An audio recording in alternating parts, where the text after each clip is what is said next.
comes with the fact of growing up as a gay man in India. And I keep saying that because I think it subconsciously, I think a lot of things I do is actually coming from that part of it.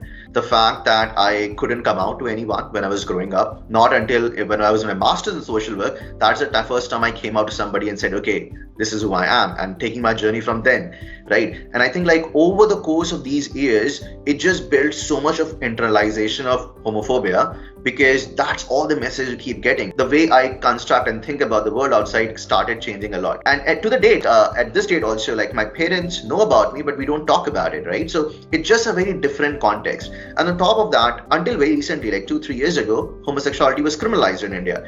So that creates another layer of thinking in the ways you can talk about yourself and not talk about it, ways you can have to hide it. And I think the way I chose in my master's to work on it was through research, trying to figure out what it is, what do people talk about it, working with organizations and communities who work on this research. And I think like somehow doing this work, working with people, listening to people's stories of struggles and other ways they have coped and the resilience, I think that really helped me accept myself, my own journey, get some sort of validation.